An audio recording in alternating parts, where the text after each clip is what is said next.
Welcome back to car Darwin.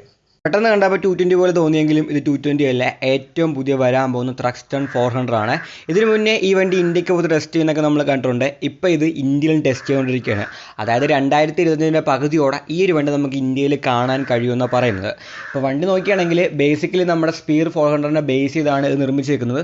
അതുകൊണ്ട് മൊത്തത്തിലുള്ള look ഏതാണ്ട് അതുപോലെ ഇരിക്കുന്നത്. പക്ഷേ ഫ്രണ്ടിൽ നോക്കുകയാണെങ്കിൽ നമ്മുടെ ത്രക്സ്റ്റൺ 1200 പോലെ തന്നെ ഒരു ഫെയറിംഗ് വരുന്നുണ്ട്. ആ ഒരു ക്ലാസ്സിൽ ലുക്കുള്ള ഫെയറിംഗാണ് കൊടുത്തേക്കുന്നത്. അത് റൗണ്ട് ഷേപ്പിലെ LED ഹെഡ്ലാമ്പ് നമുക്ക് കാണാൻ കഴിയും. അതേപോലെ തന്നെ ക്ലിപ്പ് ഓൺ ഹാൻഡിൽ ബാർസ് ഈ വണ്ടിയിൽ വരാൻ ചാൻസ് ഉണ്ടെന്ന് പറയുന്നുണ്ട്. പിന്നെ ബാർ ആൻഡ് മിറേഴ്സൊക്കെയാണ് വണ്ടിക്ക് കൊടുത്തേക്കുന്നത്. അതായത് പ്രോപ്പറായിട്ട് ഒരു കഫേ റേസർ എങ്ങനെ ഇരിക്കുന്നത് അതേപോലത്തെ ലുക്കാണ് വണ്ടിക്ക് ഇപ്പോഴേ കിട്ടിയേക്കുന്നത്. പക്ഷേ വണ്ടിയുടെ മുമ്പിലുള്ള ആ ഒരു ചേഞ്ചസ് മാറ്റി സൈഡിലേക്ക് നോക്കുകയാണെങ്കിൽ സൈഡ് പാനൽസ്, എക്സോസ്റ്റ്, സീറ്റ്, ബാക്കിയുള്ള എല്ലാ കാര്യങ്ങളും നമ്മുടെ സ്പീഡ് 400 ആയിട്ട് സിമിലർ തന്നെയാണ്. വലിയ മാറ്റമൊന്നും വന്നിട്ടില്ല. എൻജിനും അത് സിമിലർ തന്നെയായിരിക്കും. അതായത് നമ്മുടെ ആ ഒരു 398cc liquid cooled single cylinder engine, ഏകദേശം 40 PS പവറാണ് സ്പീഡ് 400 പ്രൊഡ്യൂസ് ചെയ്യുന്നത്. അതേപോലെ തന്നെ 37.5 Nm ടോർക്കും അത് പ്രൊഡ്യൂസ് ചെയ്യുന്നുണ്ട്. പക്ഷേ ഈ ഒരു കഫേ റേസറിലേക്ക് വരാൻ നേരത്ത് ആ ഒരു പവറിൽ കുറച്ച് മാറ്റം കാണുമെന്ന് പറയുന്നുണ്ട്. പവർ ഡെലിവറിയിലും മൊത്തത്തിലൊരു മാറ്റം കാണും. കാരണം ഇതൊരു അത്യാവശ്യം പെർഫോമൻസ് ചെയ്ത് ഓടിക്കാൻ പറ്റിയ ഒരു കഫേ റേസർ വണ്ടി ആയതുകൊണ്ട് തന്നെ അതിൽ മാറ്റം ഉണ്ടാവും എന്നാണ് പറയുന്നത്.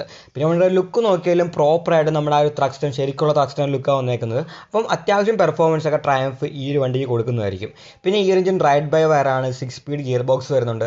അതിൽ സ്ലിപ്പ് ആൻഡ് അസിസ്റ്റ് ക്ലച്ച് ഒക്കെ വരുന്നുണ്ട്. അതൊക്കെ അതേപോലെ തന്നെ ഈ ഒരു വണ്ടിയിലും കാണും. സസ്പെൻഷൻ സ്പീഡ് 400 വന്ന സെയിം തന്നെയാണ്. പക്ഷേ ട്യൂണിങ്ങിൽ മാറ്റം കാണും. കാരണം ഇതിൻ്റെ ഫ്രണ്ടിൽ കുറച്ച് വെയിറ്റ് വരുന്നുണ്ട്. അതേപോലെ തന്നെ വണ്ടിയുടെ ആ ഒരു റൈഡിങ് സ്റ്റൈലൊക്കെ വേറെയാണ്. അതുകൊണ്ട് കുറച്ചുകൂടെ സ്റ്റിഫായ സസ്പെൻഷൻ ആയിരിക്കും ഇതിൽ കിട്ടാൻ ചാൻസ് ഉള്ളത്.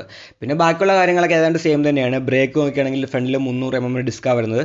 റിയറിൽ 230 mm ആണ്. അത് നമ്മുടെ സ്പീഡ് 400 പോലെ സെയിം തന്നെയാണ്. പിന്നെ ഡുവൽ ചാനൽ ABS, ബാക്കി നമ്മൾ ആ ഒരു സ്പീഡ് 400 കണ്ട എല്ലാ ഫീച്ചേഴ്സും ആ ഒരു കൺസോളും കാര്യങ്ങളൊക്കെ ഇതിലും സെയിം തന്നെയായിരിക്കും. അതിലൊന്നും മാറ്റം വരാൻ ചാൻസ് ഇല്ല. 2.6 lakhിന് എബോ ആയിരിക്കും വണ്ടിയുടെ പ്രൈസ് വരാൻ ചാൻസ് ഉള്ളതെന്നാണ് ഇപ്പോൾ പറഞ്ഞിരിക്കുന്നത്. പിന്നെ ഈ ഒരു വണ്ടിക്ക് ഈ ഒരു സെഗ്മെൻറ്റിൽ ഡയറക്റ്റായിട്ട് കോമ്പറ്റീഷൻ ഒന്നും വന്നില്ല. അവിടെ ഒരു പ്രോപ്പറായിട്ടുള്ള ഒരു കഫേ റേസിന് വേണ്ടി നമ്മുടെ GT മാത്രമേ ഉള്ളൂ. അതിലൂടെ CC കൂടിയ പവർ കൂടിയ വണ്ടിയാണ്. പിന്നെ നോക്കുകയാണെങ്കിൽ നമ്മുടെ വിപ്റ്റിലുണ്ട് 250. അല്ലാണ്ട് വേറെ ഡയറക്റ്റ് കോമ്പറ്റീഷൻ ഒന്നും വന്നില്ല. എങ്കിലും നമ്മുടെ RC 390, ഡ്യൂക്ക് 390 അങ്ങനെ ഒരുപാട് ബൈക്കുകളുണ്ട്. അതിനോടൊക്കെ തന്നെയായിരിക്കും ഇത് കോമ്പറ്റീഷൻ വരാൻ പോകുന്നത്. ഈ വീഡിയോ ഇഷ്ടപ്പെട്ടെങ്കിൽ ലൈക്ക് ചെയ്യുക, നിങ്ങളുടെ അഭിപ്രായങ്ങൾ കമൻറ്റുകളെ രേഖപ്പെടുത്തുക. ഇനി ഇതുപോലെ വീഡിയോകൾ കാണാൻ ദയവായി ചാനൽ സബ്സ്ക്രൈബ് ചെയ്യുക, ബെല്ലൈക്കൻ കൂടി എനേബിൾ ചെയ്യുക. പുതിയൊരു വീഡിയോയുമായി ഉടനെ കാണാം.